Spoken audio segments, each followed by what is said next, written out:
Welcome to Let's Face the Facts, the rewatch podcast for the classic sitcom, The Facts of Life. Join us each week as we synopsize, analyze, criticize, and ultimately idolize the show.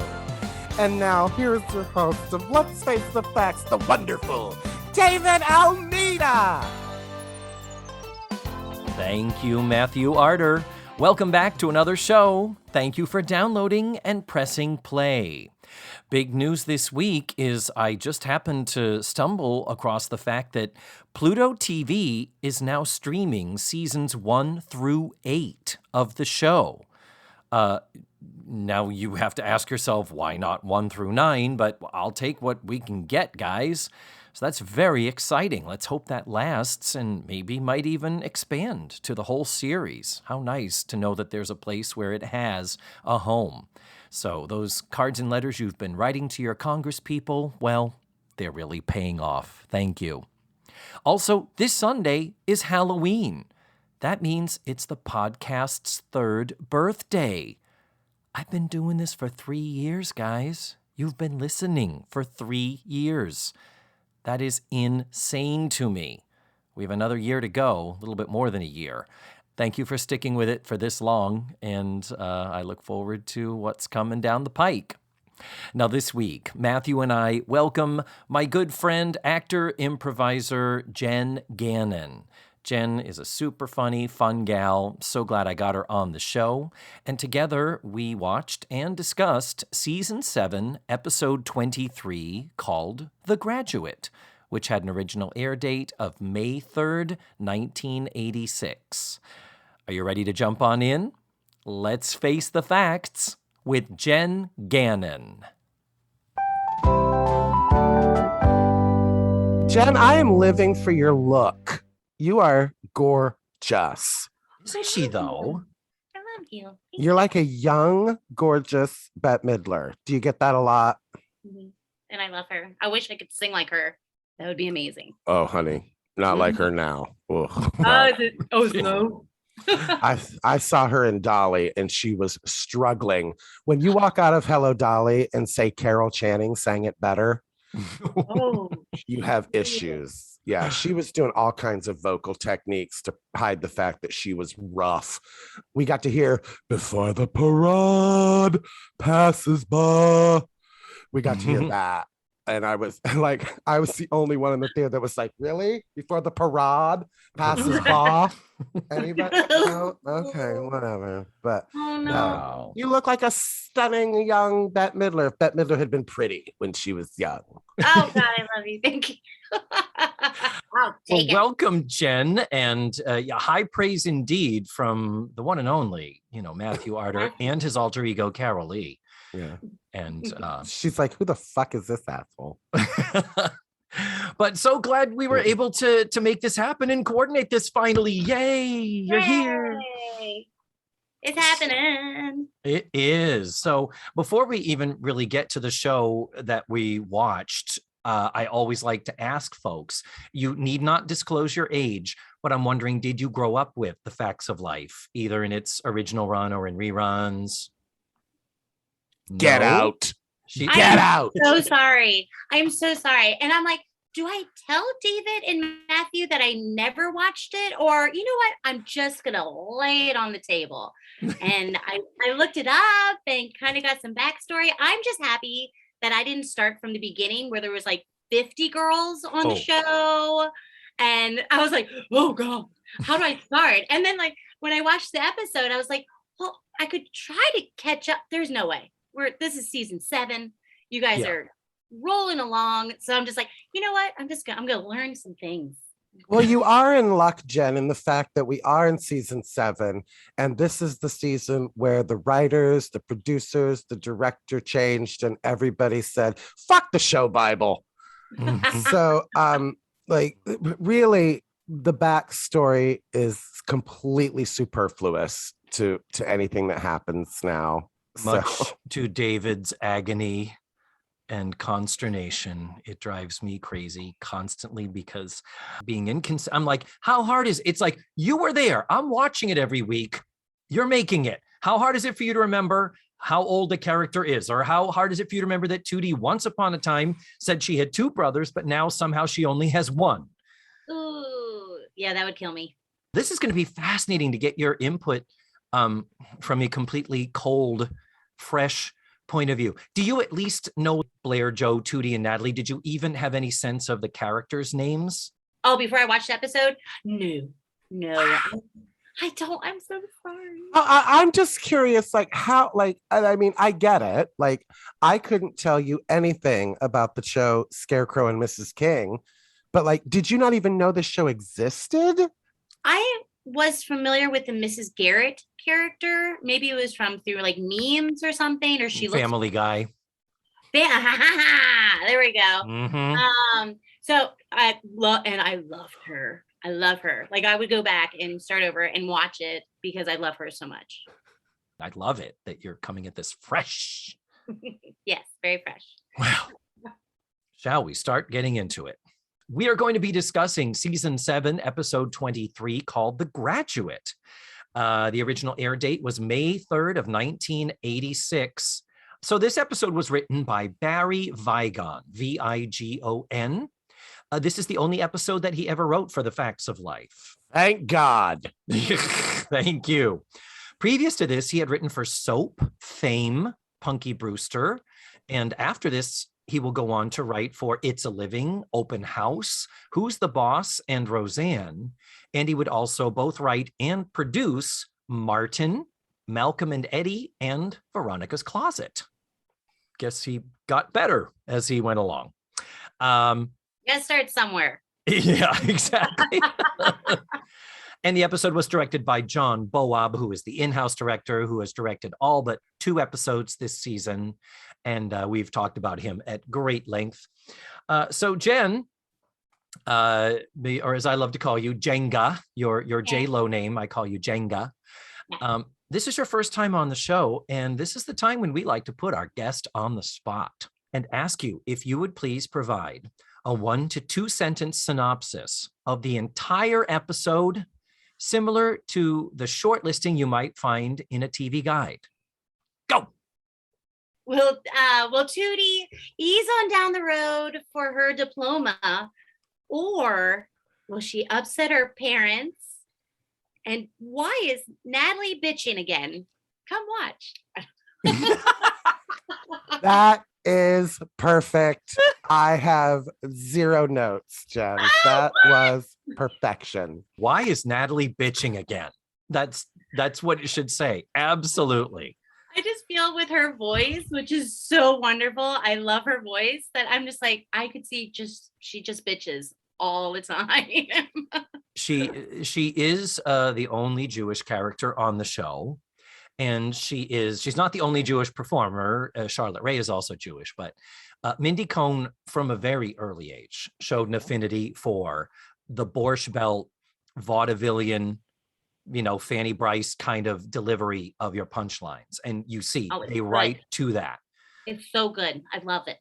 Yeah. Probably the best moment of that is when she gets on the phone to reschedule Tootie's audition. That was like classic them writing exactly to what she does so incredibly well.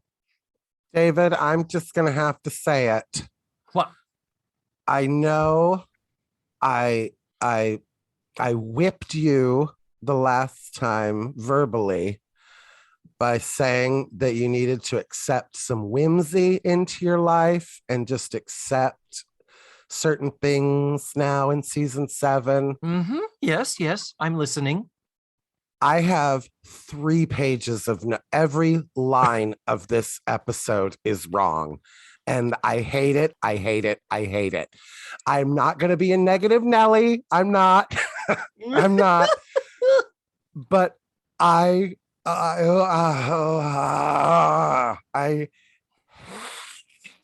hated this episode.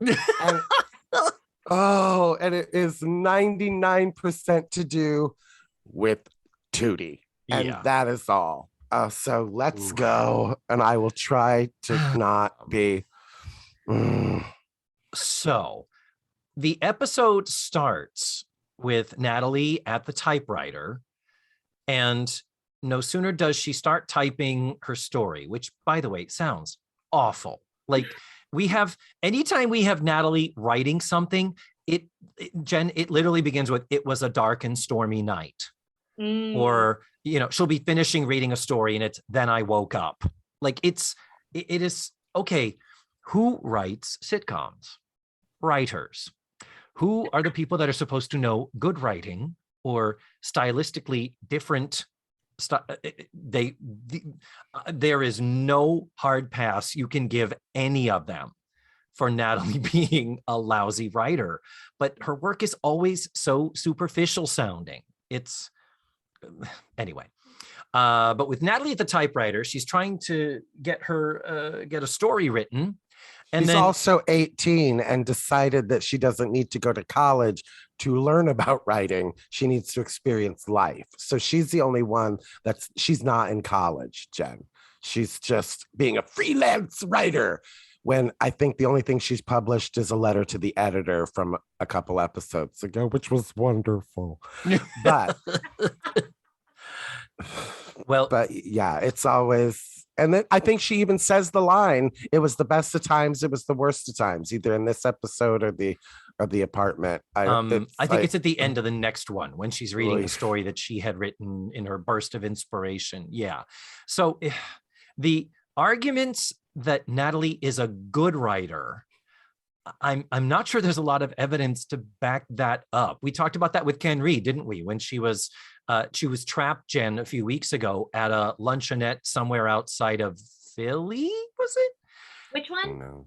Natalie, the one that's writing at the typewriter. Oh, okay, yes. And so she writes a story there, and it's acted out around her, and it is just bad shit. It's crazy. But okay, we have to already stop here because I sent you to either the Daily Motion site or the Pluto TV site to watch the episodes streaming, which is where they are available. I initially watched the DVDs, and then I came back, and when I watched it again to take my notes, I was quite surprised to find a major difference. The DVDs do not include any music from The Wiz. So at the beginning of this episode, when Natalie is interrupted with, "Come on and ease on down the road." Oh, David, how dare you? What? She did not sound like that. I believe it was, "Ease on down the road. Come on and ease on down the road." Jesus Christ. I could have turned it off then. I would have, but go ahead. So there was no ease on down on the, what was she singing? Did they dub it over? That would be hilarious. They didn't dub it over. Well, they did dub it over. Here's the thing. Remember, she comes down and Natalie is like, "Would you shut the fuck up? I'm trying to write here." Yeah. And I'm paraphrasing. And then Tootie says, "Well, I'm getting ready to graduate." And so she says, "Could you sing something else?" And she says, "Okay." Da, da, da, da, da, da, singing Pomp and Circumstance. They took that soundbite of her singing Pomp and Circumstance and put it in place of Ease on Down the Road. So episode is Natalie typing, interrupted by off camera. Da, da, da, da, da, da. She turns and says, "Tootie, will you shut up? I'm trying to write." And then it cuts to Tootie actually going, da, da, da. She does it twice. Like she's literally just doing it to annoy Natalie. And then she leaves. And of course, they take out "Ease on up the stairs," which was her exit line.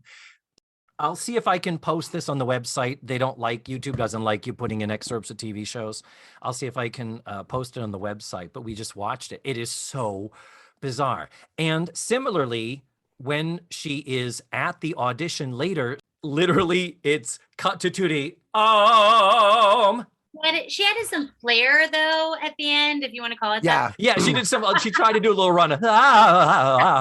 Yeah. And it wasn't as good as what I just did. So, okay. Anyhow, I just had to point that out, that I consider the DVDs to be canon. Anytime there's a discrepancy, because the Daily Motion ones are the ones that are edited for syndication. But here's the deal. Pomp and Circumstance, old song, no royalties. That's public domain. Okay. We don't have the song from The Wiz, But later, when the accordion player shows up, he starts playing Hernando's Hideaway from Pajama Game. Ba-dum, ba-dum. They had to pay rights to do Hernando's Hideaway to Cy Coleman. And then later on, the accordion player, he starts singing and playing There's a Place for Us from West Side Story. You think Bernstein and Sondheim are cheap when it comes to getting the rights to that? And yet those are in the version that I have on the DVD, but they didn't pay for the song from The Wiz. So sorry, Jen, we've gotten Tootie into the opening scene. and go ahead. And nothing else. So regardless of what version you watch or what Tootie is singing, Natalie is annoyed because she's trying to write. I'm sitting here in the middle of our common space, and how fucking dare the people that I live with intrude upon that and distract me. To further exemplify this, after Tootie eases on back up the stairs, in come Blair and Joe with a lot of hubbub and hullabaloo over what are we going to do to plan for Tootie's graduation party? Well, I think we should have Chinese food. That way we can have poo-poo platters. Ha ha! There's a funny word. And with that, Natalie is like, you're annoying me again. This is common space that we all share. I don't know who's watching the store right now that we all own together. Andy and George Clooney are not in this episode. We don't know what's going on here. Did you know George Clooney was on the show, Jen?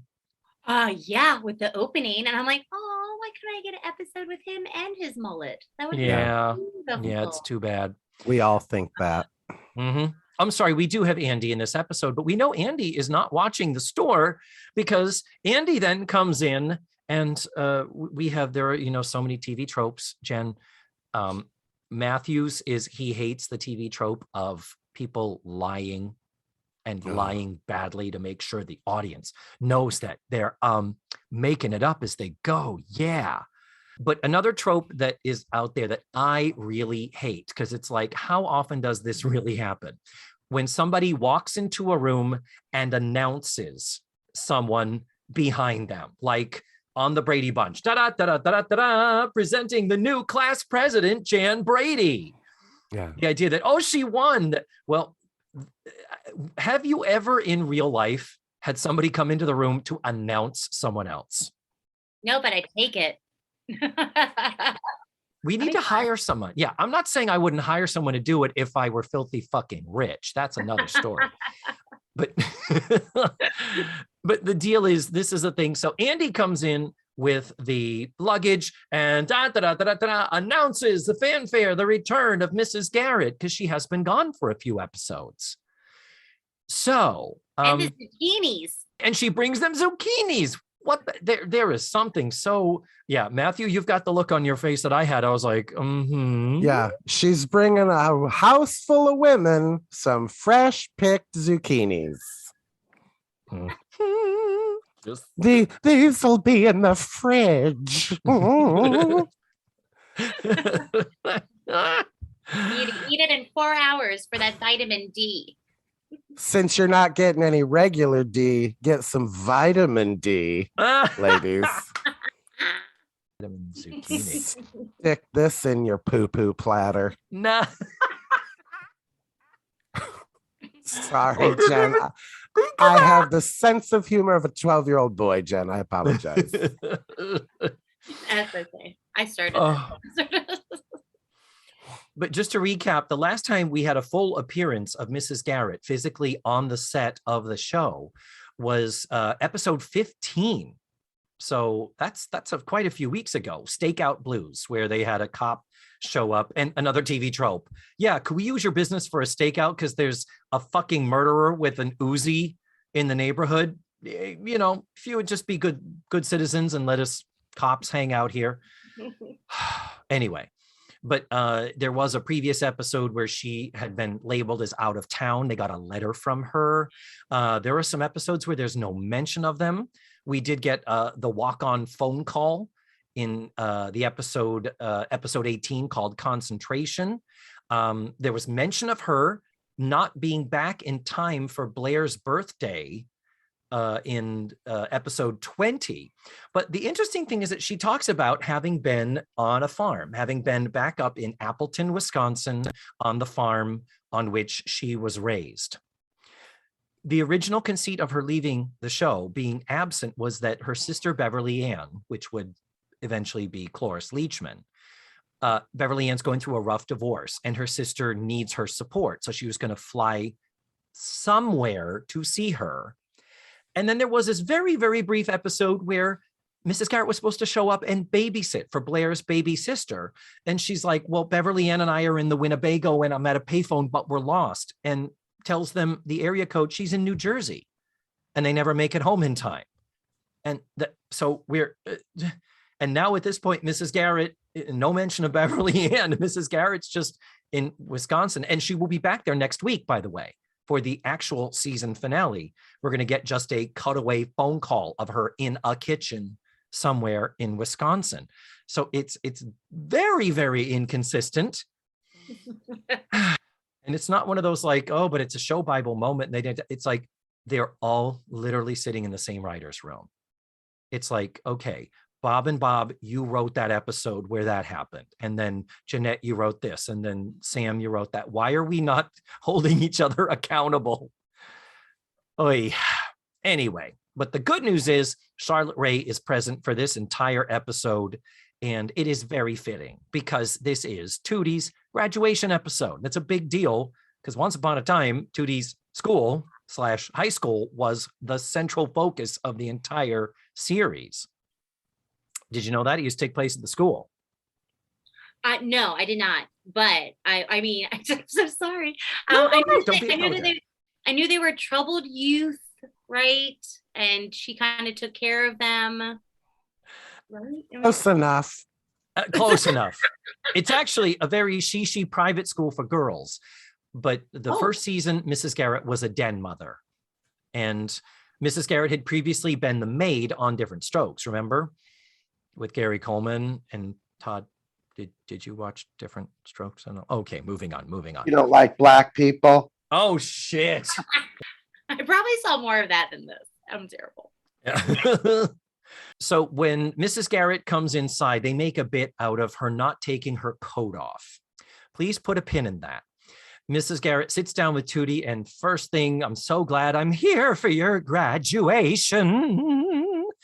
And Tootie is like, yeah, that's great. By the way, I have an audition for a professional touring production of The Wiz this coming weekend, but don't tell my mom. And it's like, we've had the mom on the show before, Jen, and it was a bone of contention about this, this acting crap. You need to be a lawyer. But we kind of thought they had buried the hatchet, that there was some degree of moving toward meeting each other halfway. But this episode, we are right back where we started, where when we do meet Diane, when we are reacquainted with Diane, Tootie's mother, she is instantaneously dismissive of Tootie's artistic desires and or wanting to be an actress, and is harping on this, you are going to be a lawyer, you are going to college, you are going to law school. And it's like, girl, you need a new act. Come on, Jesus. But to back up to Tootie telling Mrs. Garrett this would be, Mrs. Garrett says, oh, it's great. And doing a tour would be great fun before you start college in the fall. And Tootie's like, college smallage. Who needs to go to college if I'm going to be an actress? The one kind of, I mean, she's not wrong, but I mean, you know what I mean? I mean, we're a testament to that, Matthew and myself. We're going to talk more about you later. Jen, did you go to school? Did you study theatre? Yeah. You did? Yep, I didn't graduate college though, but I went. Okay. Great. That's awesome. That's more than Matthew and I did.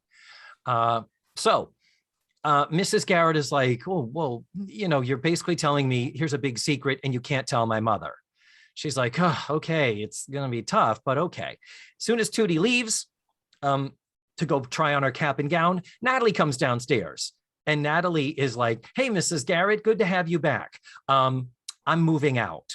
I've found an apartment, or I'm looking for an apartment, but don't tell the girls. And Mrs. Garrett is like, I have 2 major events and I can't tell anybody, and I haven't even taken my coat off yet.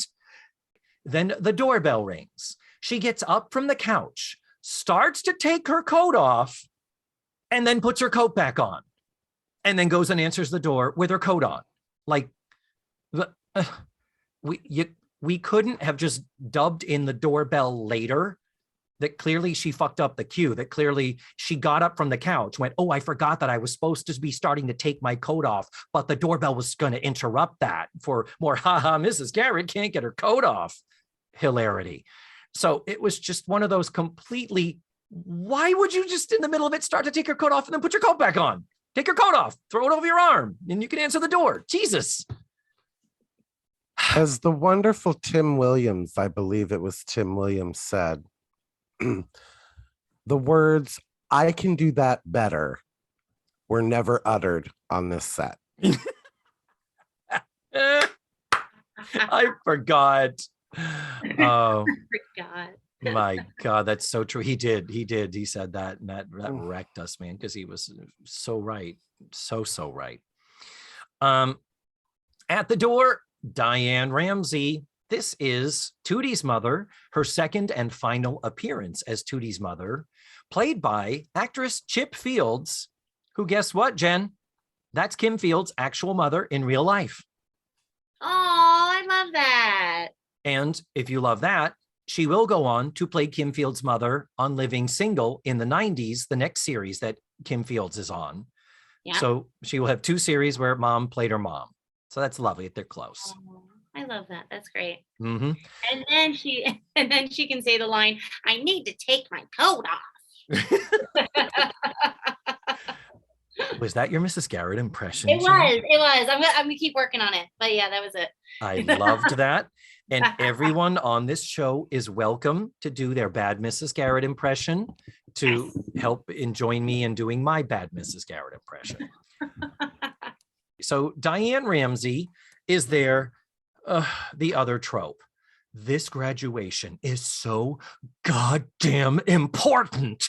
It is everything. It's your life's dream in college. And oh, your dad couldn't make it. Yeah. Really?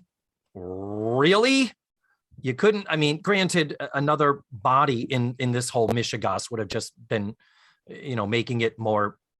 It just would have added more mess to the mess. We didn't need another body there, but really, come on. We have met Tootie's dad. As a matter of fact, the flashback that's about to happen, that's the episode where we meet Tootie's dad. And it's only one episode and we never, ever see him again. That was season 1. So why in the world they didn't feel it was important, even if they gave him a walk-on, even if it was your father's going to be here tomorrow for the party, and just have her standing over there next to an actor that might resemble the one that played the dad, and, pay them the day rate to be a friggin' walk-on. Don't give them any lines. But and Tootie has a brother too. We met her brother last season. Where the fuck's her brother? Again, this is so important, this graduation. It's like, is it? Anyway. Why'd they have to give her the video thing? Why did they have to? That was just obtuse. It was just so over the top. Like, come on, like she didn't need a prop. The fact that your mother is there for your graduation is enough of a plot point. That's enough. I didn't need her to have that camera in everybody's face. And did you notice that Blair started laughing for no reason during their hug? When they met, when she walks out, she goes, Diane! Oh no, I didn't. Literally over laughing for no reason. I swear though, I think that in their mind, the camera was justifying the absence of the father. The idea was, your father can't make it, but I'm going to record everything for him. I'm going to make sure he sees it all. And it's just like, ugh. So again, the trope of Blair and Joe come in and greet Diane. And then Mrs. Garrett's like, hi, I'm here. And Blair and Joe are like, Mrs. Garrett, oh my God. And then Diane's like, oh, wait, I wasn't recording. Do that again. But Mrs. Garrett they're like, oh my God, hi, Mrs. Garrett. It's like, okay. So Natalie in the common space cannot deal with some of the ambient sound of people passing through the room. But Blair and Joe in the kitchen cannot hear Andy come in, she's back. They couldn't hear in the other room Andy loudly announcing the return of Mrs. Garrett. And we won't even talk about Natalie's complaints about not having enough space and ability to concentrate and all the distractions and stuff like that. It's like, girl, you have a bedroom that we know nobody is in. You could kick Tootie out of it. We know there is an attic that is at least somewhat livable, if not sleepable like another bedroom. You could set up a desk up in the attic if you needed to get away from them. It's like, this house is not. And also, all of a sudden it bothers you. You've lived with these people in a dorm setting since you were 10, for Christ's sake. Now it's reached a point where you can't handle it anymore. Okay, I guess. Yeah, we needed that for this episode. It's just make it happen, make it a reality. Well, she says the girls talk about how they're going to have a banquet. They're going to plan this party and everything. And I wrote down this question for you too. She says, "Oh, I rented the banquet hall at the Peekskill Hotel for the high school graduation party." I don't remember my high school graduation party, but I mean, in a way, but mine was like for family and stuff. Like it was like at our house and a keg was purchased and a cake. And that was it. Like, did you have like, I mean, this looked pretty formal for me for a graduation party. I will 100% agree. I had a pretty big family growing up, and we had regular like a summer. My birthday was in August, so we would always have a thing for my birthday, and then we would have like a combo birthday Christmas thing for my sister around the holidays. So pretty much twice a year, we always had a big thing, like 60 people party with all the old ones and the youngins and all that stuff. So if there was a special occasion like a graduation or my parents' anniversary, we would just do another one of those type of family parties. And I agree with you. We never hired a band. We never hired an accordion player. We did not have cater waiters walking around with fucking platters of deviled eggs. It's like, wow. And did he also say the fish too? Did he say caviar? Caviar, something, deviled eggs. Oh, you're right. Was there caviar? I think you're right. Which I never had any of that. I'd be happy. It was at the house, and I'm the youngest of 6, so it's like 100 million people in my family. So yeah, there was no hall or friends coming to it. It was family. Yeah, and this whole thing of, well, I'm her mother. You could have asked me if I was planning something for my kid's graduation. I've taken care of all of it. If you guys just make sure that all of her friends are invited. Well, all of her friends are going to be graduating and having catered parties of their own, apparently. So that was weird. But we do have a couple of, extras that are clearly supposed to be her peers. But yeah, I could not agree with you more, Matthew, that this was an exceptionally formal graduation party. But that's a TV trope too, isn't it? Oh my God, well, what are we going to do? We're going to have this big party for Tom and Sheila's 25th anniversary. Oh my God, well, how are we going to, it's going to be a big surprise. It's like, I think they know that they've been married 25 years. I'm just making this up. I don't even know what the fuck that's from, but something. We have 2 things coming up that I absolutely love. We have a musical theater reference, and then we have a flashback. When Mrs. Garrett sees Tootie walking down the stairs in her cap and gown, and there's this, oh, my little girl coming out of Diane, and Mrs. Garrett says, oh, is this the little girl on roller skates? Is this the girl who used to just come up to here? And Joe, because Joe, when it comes to show tunes, Joe says, I think we're headed for Sunrise Sunset from Fiddler on the Roof. Is this the little girl I carried? You're welcome. Why is the lesbian motorcycle owner being the one making the musical theater reference? I don't get it. But and then Mrs. Garrett has a flashback to season 1, episode 5, called Overachieving, where it's a scene where Tootie and Natalie were in their groove of, they were thinking they wanted to be beauticians and cosmetologists. So little Natalie has got her hair in rollers, little 13-year-old Natalie and little 12-year-old Tootie. They're putting all the, facial creams on and stuff. And she says, I want to look good because my dad is coming for career day. And speaking of which, Natalie's sister was mentioned in that episode. Natalie's sister, who was a flight attendant, never ever heard from or about again. Natalie is an only child as far as we now understand. Show, Bible. Okay. But after we have this little flashback to this, and it is adorable to look back and see 6 years, how much Mrs. Garrett and Tootie and Natalie have changed. It was, what did you think of that, Jen, having not seen it and not experienced it? They were so little. So little. I loved it. The line was really weird, though. The way that she said that she's like, I gotta look good for my daddy. I'm like, what is she saying? It was just it was the delivery or something. It was just like, oh, okay. Yeah. Okay. 80s, 90s, 70s. I don't know. Yeah, that was actually overachieving. Was the first episode broadcast in 1980. 4 episodes were broadcast in 1979, but then this is an 80s sitcom, and especially now, Jesus, the aesthetic now. Okay. I just appreciated a flashback that where Edna looked 10 years older than she does in the current season, for God's sake. It does. She was so portly. Jesus. Oh. She was big and round, and they were like, if we tease up her hair and make her hair enormous, that'll make her look smaller, right? That's a fashion tactic. That would be they would do that on What Not to Wear, wouldn't they? She looked like a traffic cone. But yes, it is lovely to look back at that and be reminded of how much we've watched these girls grow up before our eyes.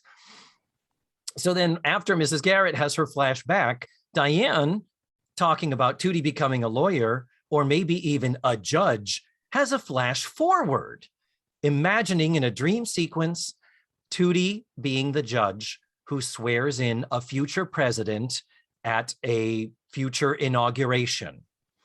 And the wording is so completely wrong, where she says, I do hereby declare I'm going to uphold the Constitution. The wording is so fucking wrong compared to what an actual presidential inauguration has to be. No mention of who this president is, because typically the president will state their name when they're making their thing. But this president is an older white guy. I know, get up off the floor. And I would think, to me, maybe Matthew, you'll agree, I think this was President Glick. I don't know what that means. It's because he was unironically wearing those gigantic square windshield glasses frames like Jiminy Glick. Oh, I was just confused as to why they didn't make her the president. That's what I thought. Yes. Okay. So wait, in the way that she worded it, I didn't even see the robe or anything, and I was just like, "Oh, she's gonna be president." Oh. Yeah. No. Yeah. Yeah. That was a writing fail for me, because you're talking about a future. You could have created anything. She could have said the first woman on the moon. She could have said the first woman queen of Canada. I don't know. She could have said anything. And she chose Supreme Court justice. And not even the first female Supreme Court. The president says, I just want to say what an honor it is to be sworn in by the second woman justice of the Supreme Court. Yeah. And then it cuts to Tootie and she says something like, ain't nothing but a thing. It's, I don't know what she says, but something like, it's nothing. I just wish they would have said she could even be president. I think so too. So Tootie gets a phone call. The audition time has changed. And now it directly conflicts with graduation. And they're like, oh no, that sucks, isn't it? That's terrible. Yeah. And Tootie says, too bad I'm going to miss graduation. Ooh, from the audience. Reaction shots of Blair, reaction shot of Joe, reaction shot of Blair, reaction shot of Mrs. Garrett. Dun, dun, dun, dun. Faded commercial. It was an awkwardly long pause, though, where Tootie was looking around at everybody and they were all looking at her. It literally looked like she had just farted and was waiting for somebody to say, excuse me. Like there was a long pause where like I was like, cut. Oh. Deodorizer. Jesus. Oh. So then we go to commercial. But while we're at commercial spot in the show, Jen, we'd like to do a little interview, get to know our guest a little bit better. Introduce you, a thriving, growing, amazingly talented member of the arts community, to my tens of listeners. Yay! Jenn Gannon, where were you born? Baltimore, Maryland. Baltimore. Okay. Interesting. Were you near the DC area? We had horses, farms. It was beautiful. Yeah, love. And then my dad worked for Delta Airlines. And one day we came down, we visited Florida, and my mom's like, we're not going home. There's snow and everything else. And that's pretty much what it was. They opened international airport and my dad transferred. And I was down in Florida when I was about 9, something like that. So I grew up in Florida. So yeah. Oh, okay. So you did that, but your Baltimore years, that sounds very rural. That's not like you were walking the streets of DC and hanging outside of Congress. And no, I didn't do any crack or anything. It was more like a farm, riding horses, and yeah. Oh, cool. Grew up Catholic and yeah, all that. So a question Matthew likes to phrase this way: what bit ya? When did you first start getting the acting bug? Wait a minute, David, if you're going to use my line, at least say it right. Oh, what did I say? What did I do? Say it. You said, what bit ya? That's not how it said, is that? That's not the line reading, is that? Is it? I don't know what I do. Jen, what bit ya? Oh, it makes so much more sense now. Thank you for that clarity. My older sister Stacy would go. She started doing musicals at a little theater, shoestring theater, and another one in DeLand. And I would go to rehearsals with her. And you guys knew Savino Bellini. Oh, wonderful. Yeah. Yeah. So I went and he was directing her in Greece, and the next production for Pirates of Penzance, I jumped in and just didn't stop. Wow. Since then. How old were you? Yeah. I started performing when I was about, I think it was like 11, Oh, okay. 12. So that's pretty young. 20. So you said you did study a little bit, but you did not finish your studies? Yeah. Right after high school, going into college, I got cast for a little show called Bill and Ted. It was my first gig at Universal, and wow, I know, it's crazy. They're like, "You've never seen this show before?" I'm like, "No, I've never seen it." I wonder if they'd be surprised to know you had not seen Facts of Life as well. You know what? I wing it. I've been winging everything. God, I'm a terrible person. And they cast you in the role of Blair. And oh, I hope I get her. She's my favorite. You love Blair? Her. Oh, good. Interesting. I like her. So yeah, Bill and Ted, for those who are listening, don't know, Bill and Ted is the former, they don't do it anymore, but at the time it was the creme de la creme entertainment Halloween offering at Halloween Horror Nights at Universal Studios. And anybody who was anybody wanted to get into the Bill and Ted show. Yeah, isn't that crazy? I love it. Yeah, I did Carrie from Sex and the City. I totally see it. Yep. So where did you study for the time you did go to college? I went to Seminole and Daytona. Yeah, they're Seminole State. Yes. I was looking back. We see each other occasionally at work at Universal. And then I went to text you about something with this recording. And I looked, and the last time you and I had text was 2014. And it was to trade a disaster shift. And I was like, oh my God. Fucking long ago that was. Holy shit. That show. I miss that show every day. It was the hardest show. David, I know you agree with me. We had 45 volunteers. We had 45. It was so many people. And I miss it. I miss that show so much. The green room, the setup, the music immersion with, Christopher Walken. I'm glad you enjoyed it so much, and therefore I'm sorry it had to go away. Like, All great theme park rides do. And then as of late, more recently, were you with Kimberly Duncan over at Terminator? Super. Mm-hmm. Yes, I was. Was that your full-time thing before T2 closed? Yeah.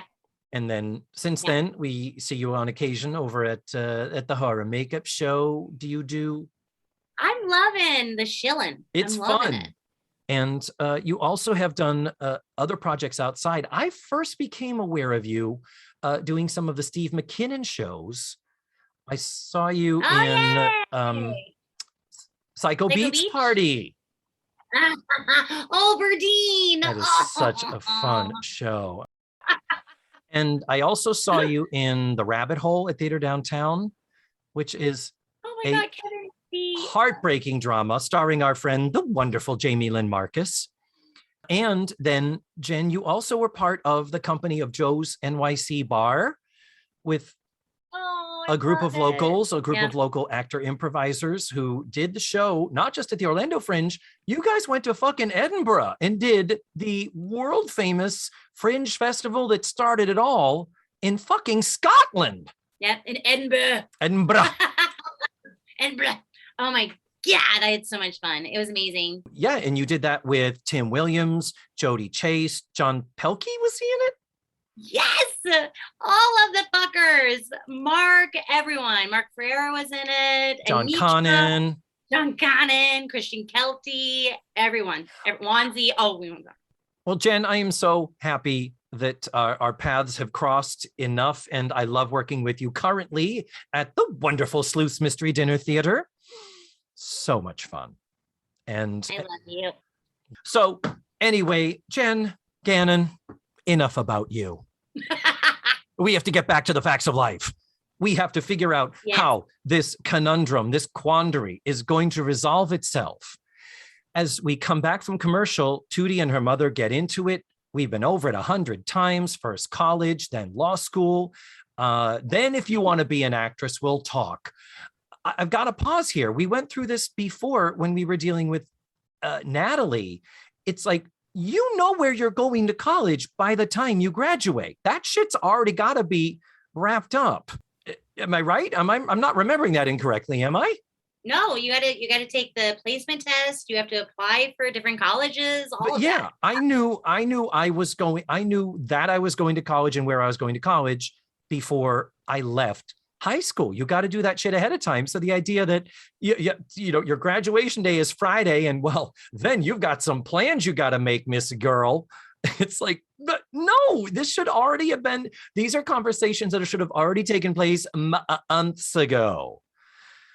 And now, I know it's a sitcom trope, but I mean, you are a 17-year-old child. And again, this is what we had this conversation when Natalie was like, I'm not going to college. And her mom was like, oh, okay. And I was like, no, I'm team mom telling them you're going to college. This is not a discussion we're having. I mean, yes, I get it. You want to be an actress. I'm sorry. You are going to college. Like the older I get, the more team parent I am. And the more I'm a little upset that her mom isn't like, bitch, you are going to college. Yeah. Your writing is terrible. You're going to college. Yeah. You are not 18. I am not a consultant. I'm the CEO of the Tootie Corporation, bitch. Yeah, this is not up for discussion. They're not having a vote. Like, parenthood is not a democracy. It is, and again, I do not have children. I have a cat. And the other thing is, and trust me, it is not a democracy between me and my cat.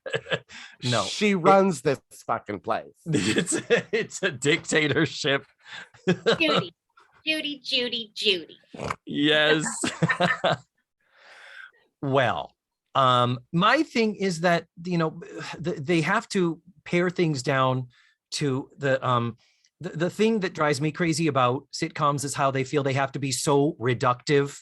Otherwise, they're not going to make sense. Like in terms of economy, this idea of, I am going to college. I'm not going to college. And yes, you are. No, you're not. Why couldn't this have been, oh, yeah, I am going to college. That's done. Yes, we're going, and I'm going to the school. I'm going to the school that you want me to go to, Mom, but I'm planning to major in theater.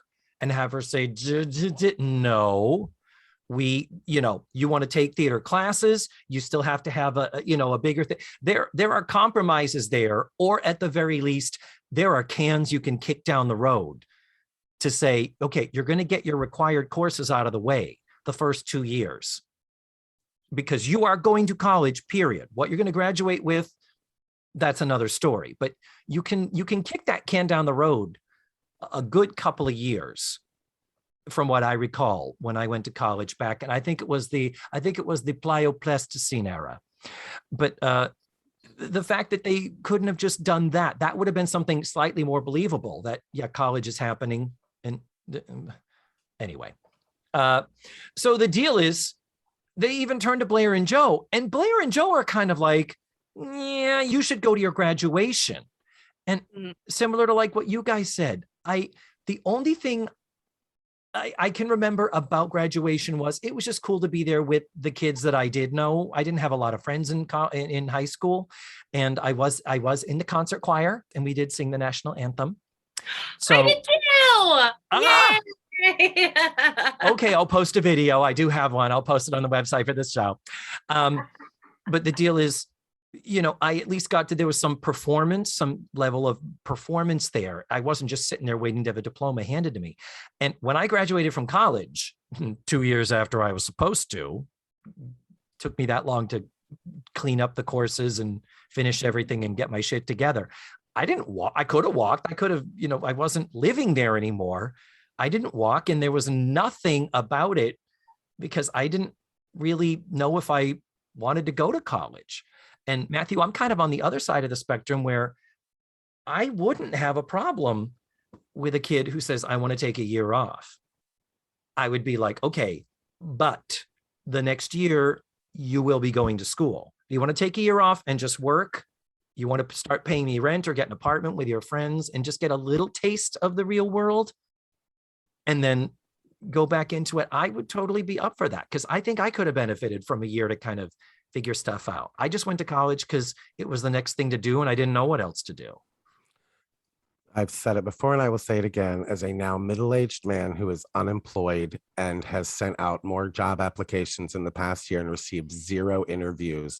And I am convinced it's because I do not have a college education, that I'm not even getting in the door on these places. So like I said, the older I am, the more I'm like, I would have a conversation with the younger Matthew. Fascinating. But I mean, again, I don't have children. I can't speak to how I would actually really react if a kid came to me. Are they mature? Do I feel like they are capable? There's a lot of things. And Tootie is not mature enough to make these decisions. No. Just my opinion. I don't mean that like in a male dominating kind of like she needs somebody to take care of, you know what I mean, at all. I just, her immaturity shows in the very next scene, as a matter of fact. Yeah. Oh, totally. But before that happens, we have all of the shouting and altercation of this conversation taking place about the audition, about whether to go to graduation. Finally, Natalie comes storming down the stairs. Why? Because she's annoyed with the noise. So she just grabs the phone, dials, pretends to be Wendy Morris from the IBC agency, and in a flash of beautifully delivered Borscht Belt rhythmed, amazing, hilarious awesomeness, Natalie basically says she has a prior commitment. Yeah, it's been on her calendar for 17 years. So this and that, right. And she hangs the phone and she says, you graduate at noon, auditions at 5, parties at 7. Now everyone shut the fuck up so I can write. And then leaves the room. And I mean, wow. That was a Mindy Cohn win. It was beautiful. Though at the same time, all of this conversation now downstairs, she was upstairs typing. This was too much noise. And so that's why she basically came down and did all this amazingness to shut everybody up so she could have some peace and quiet and be creative. Anyway, two questions. Number one, she says she's had this on her calendar for 17 years.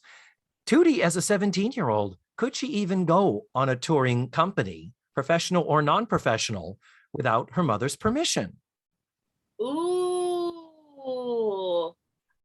I think you have to get your mother's permission, right? I think you would have to take your mother with you as your chaperone. Or have a legal guardian with you, I think. But I'm, maybe not. No, I'm with you. I'm in agreement. And then, Jen, we have an unfortunate situation here. We've talked about the show Bible. Natalie says this has been on Tootie's calendar for 17 years. Tootie should rightfully be 18 years old, based upon the fact that she was 12 in season 1. Oh, no. So she should be 18. They de-aged her somewhere in an earlier season. So we had her at 17, and I was not happy about it, but I was like, okay, Tootie is 17. Wonderful. Until a few weeks ago, when they wanted Tootie to go get her driver's license. And instead of just saying, well, she's getting it now that she's 17, she's doing it late, whatever reason. Instead, in that episode, they explicitly say Tootie is 16. What?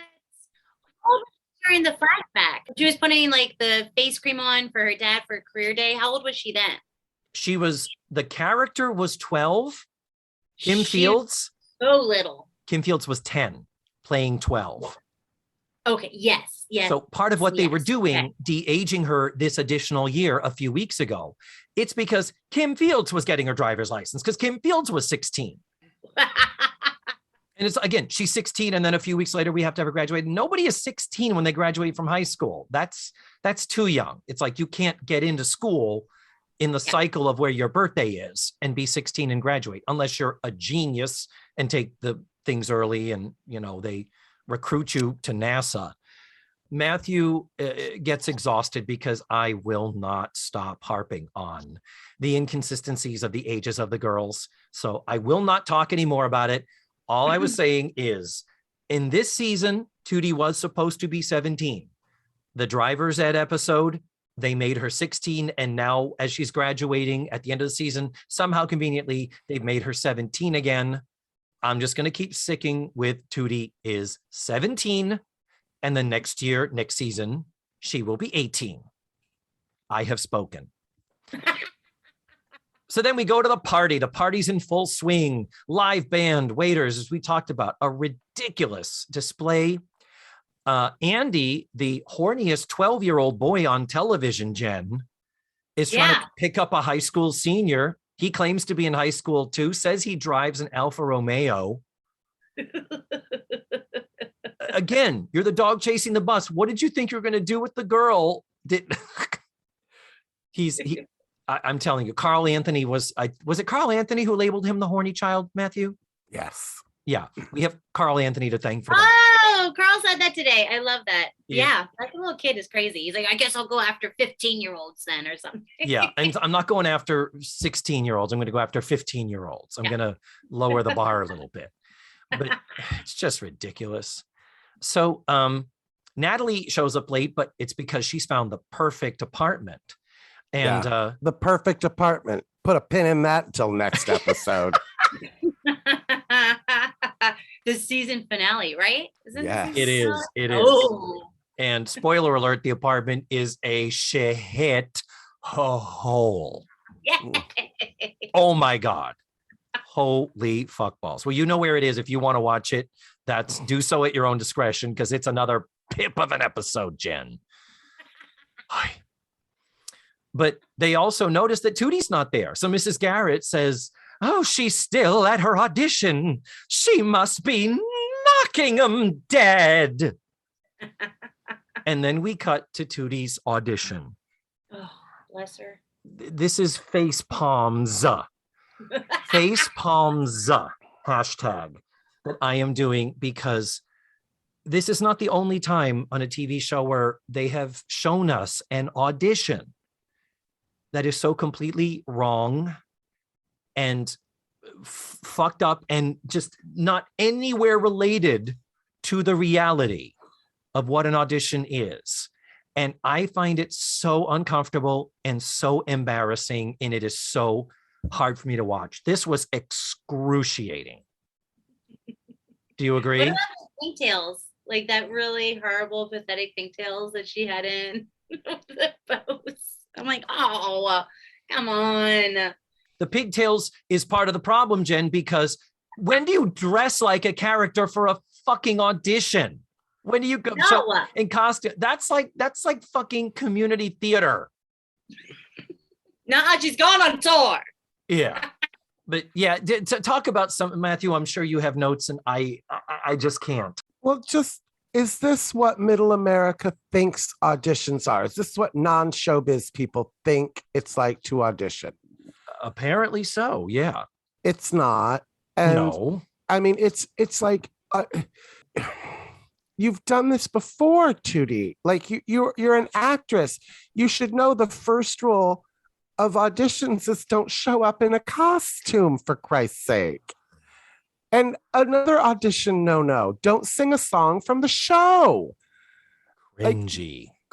Well, if this was a callback, maybe I could almost forgive them that, because this is theoretically a callback where she has already said the director wants her. This is a formality where she thinks the producer just needs to hear her and it's a done deal.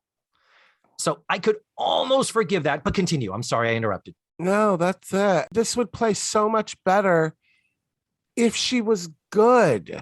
It's like she's auditioning like a 10-year-old, like she's up for a Shirley Temple part or something.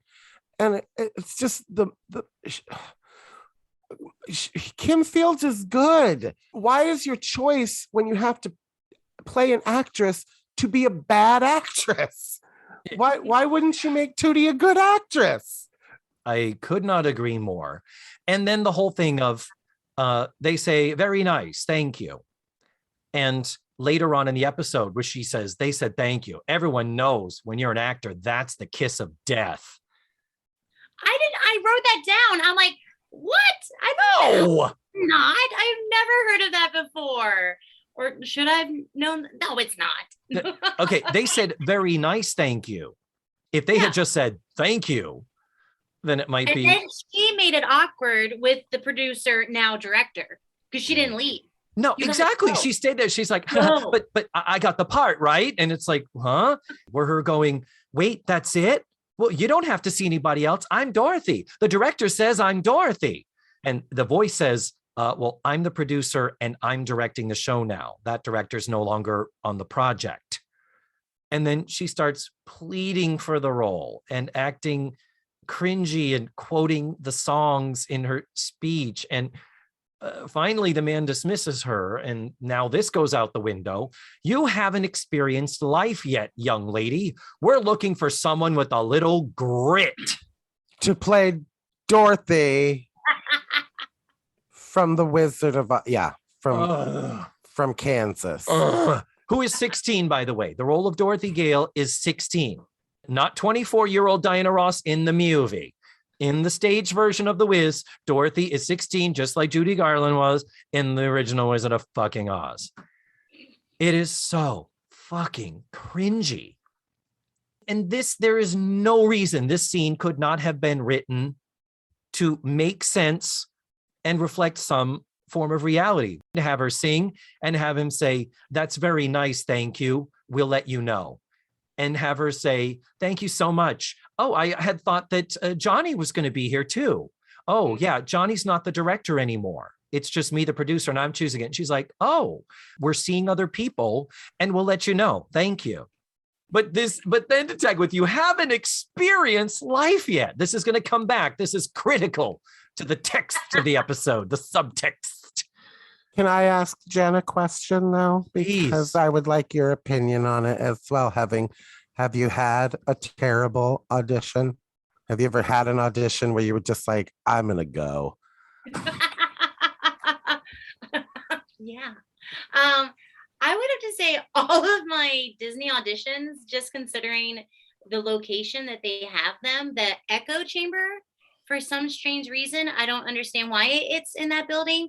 Um, I've got a lot of callbacks with them, but there was one that I just kind of was picking up that they weren't picking up white girls, and I'm extremely white. I'm like, hi, I'm Irish and German. Oh, okay, I'm just gonna leave. I'm just gonna go. Wow. Yeah, so that, and also I was under the representation with Greta, and she sent me to Tampa. Greta. But I remember walking in, and it was like, I don't know if it was like a Kmart or Walmart or some stupid cashier or whatever. And I was ready for it, walked in, drove over the bridge, found it, everything. And she's like, if another white girl walks in the room, and I'm like, I'm just gonna drive back home now. Why? Like, why throw me out there? Like, come on. Oh, girl. So bad. Oh my God. Man. It was funny. Have you, Matthew, had a terrible audition experience? Oh, plenty. Anytime they'd go, okay, we need you to stay for the dance call. I'm like, no, you don't. I promise you don't want me to stay for the dance call. Mhm. Yeah. One time, I'm trying to think of my worst. I did this in my cabaret. It wasn't quite like this, but literally the first Disney audition, I think it was the Voices of Liberty. And I went in and I sang Maria from West Side Story. Oof. I was young. And I tell the story that I went, I'll never stop saying Maria, the most beautiful sound I ever heard. Marie, thank you. I don't think it happened that way quite yet, but they did stop me before I even had to get up to floating the Maria. So well, they probably heard enough vibrato in that. They were just like, we're good here. Yeah, dance calls are just they're the fucking worst. They're terrible. They're so awful. But good question, Matthew. I'm glad you asked that. That's fun. Yeah. So then finally, when all of this cringiness ends, when we can stop looking off to the side of the TV screen and not look directly at it because it is just so awfully uncomfortable. Back at the party, Natalie is trying to break the news to Blair and Joe and not doing very well, being a little too verbose. And I feel like they're just padding for time at this point. I mean, as far as I'm concerned, we can cut right to the end where Natalie shows up. I mean, because honestly, it was just dragging this out. Mrs. Garrett going outside to find Tootie, walking directly like face first into the elevators and looking around before she sees Tootie off to her left. Yeah. It was just like, she was like, well, of course you can't see her, Edna. You're standing an inch and a half away from the door to the elevator. So like, we get it. You're supposed to walk in and not see her and then notice her. But oh, Edna, that was a choice. And even she says when Tootie is sitting there moping, like, I can't go into that party. Yeah, I lost the part. Mrs. Garrett says, well, Tootie, rejection is a part of show business. I want her to say, even I know that, bitch. What the hell? So she says, come on, Tootie, this is your party. I wish Mrs. Garrett had been a little bit more firm with her and saying, Tootie, there is a party in there that your mother has put a lot of time and effort and money into, and your friends are there. You're going to put a smile in your face and be the actress that I know you are and go in there and do this for fuck's sake. So she does agree to go in, but she barely can conceal. Yeah, I guess I'm able to smile a little bit as they sing to me. Again, the music starts. Happy graduation to you. Happy graduation. Is that a song? I've never heard of that song before, ever in my life. No. And everybody knew just from hearing the orchestra go da da da da da. Oh, this is when we sing Happy Graduation to you. I would, if everybody started singing, I'd be like, "What are we saying? Happy graduation? Okay." Is there a chart? Is there a lead sheet? I didn't get that. What key are we in? I didn't. Yeah.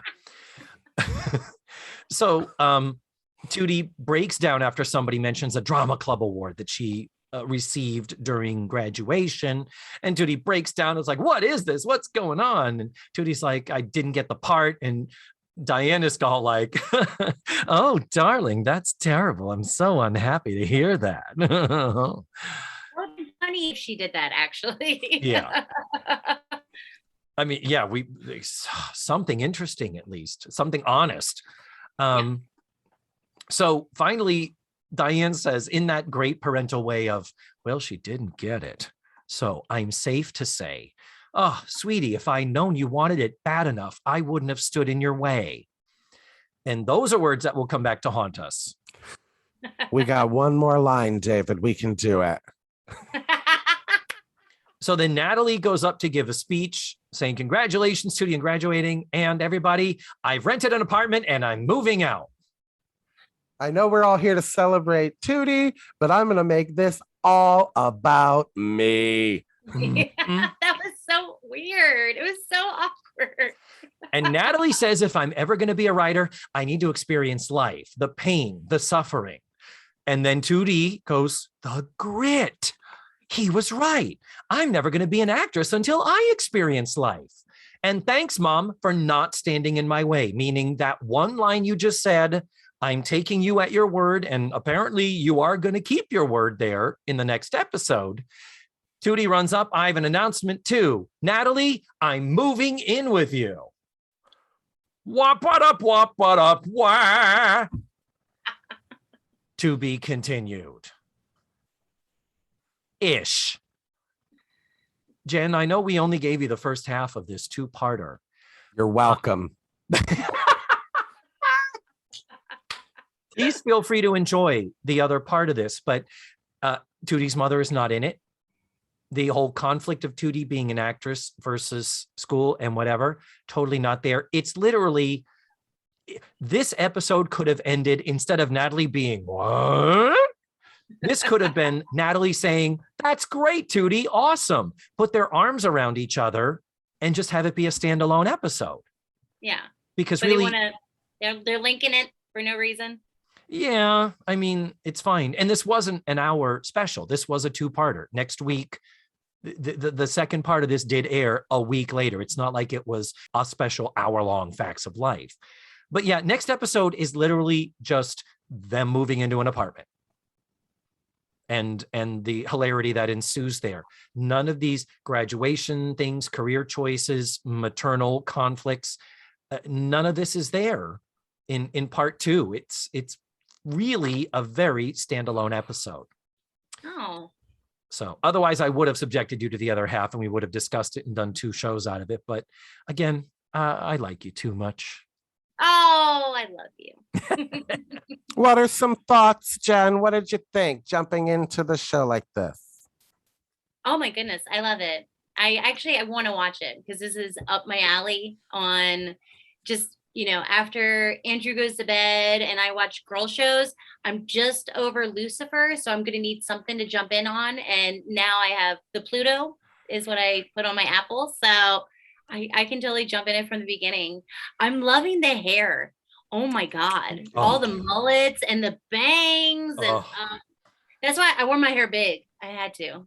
I love it. Your hair is awesome. It's got a kind of a rocker chick thing going on. I'm so hardcore. I wish you could have seen the store, the retail store that they all are partners in and manage, because it's like a color splash Spencer's Gifts without the vibrators. Yeah. Or at least they might be, if they are, they're behind the counter and we don't see them. Let's that's awesome.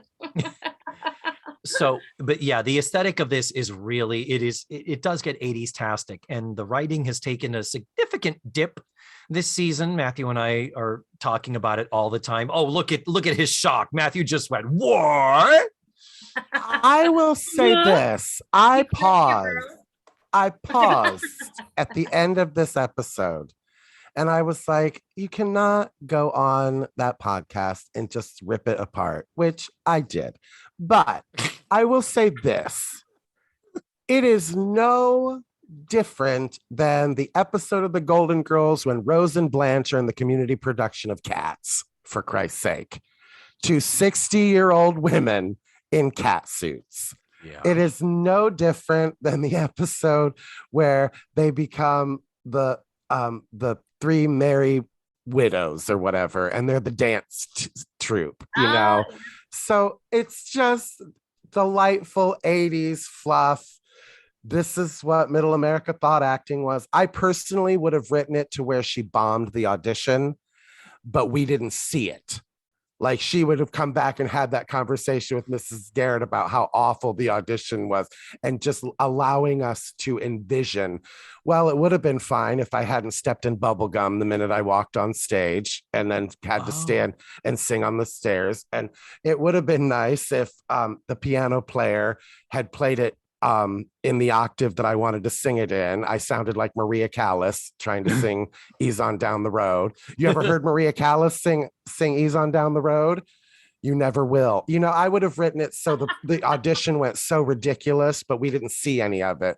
Like, she had to keep saying, when she came back, you know, Joe could have said, how'd the audition go? It was fine until my panties fell down halfway through, you know, whatever. Like, it was fine until I belched, you know, into the microphone. But I don't know. It's just a fun little slice of ridiculousness that sets up this next episode. So I wasn't as mad at it. I do like this like base of show. It's kind of like watching Friends. Like, I don't have to worry. I don't have to be, you know what I'm saying? Like that, just that world. I love that. I love it. Check your brain at the door. Yes. Yeah. Yeah. I just finished Squid Game, so I'm like, I needed this.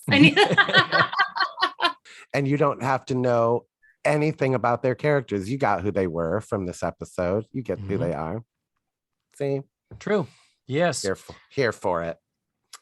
Well, we have come to the end, Jen, and I cannot thank you enough for giving us your time to watch this and record this with us. I'm so happy to have been able to get you on the show.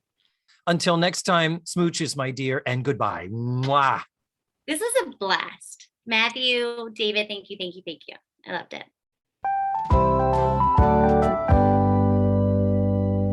And there you have it. That was Jenn Gannon. To be continued. So the only thing I didn't get to mention was, in talking about the inconsistency regarding where Mrs. Garrett is and whether she's visiting Beverly Ann, why were they in Jersey with the Winnebago a few weeks back?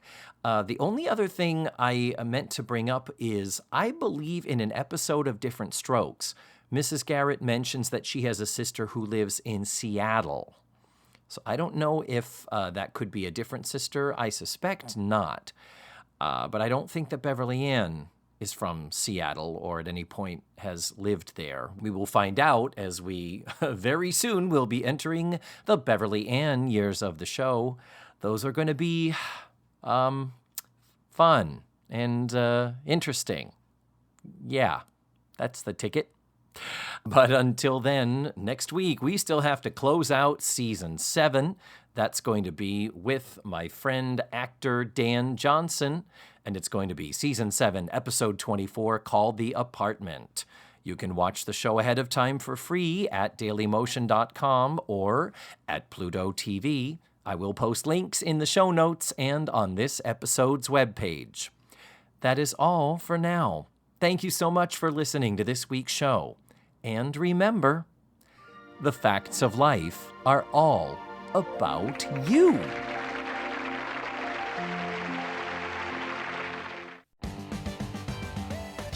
Let's Face the Facts was created, produced, written, hosted, and edited by the wonderful David Almeida. Our theme song was beautifully arranged and recorded by Ned Wilkinson. Please visit FaceTheFactsPod.com for supplemental photos and videos, links to social media, and ways that you can support the show. And don't forget to subscribe, rate, and review. This is Matthew Arder saying tune in again next week for another thrilling episode of Let's Face the Facts.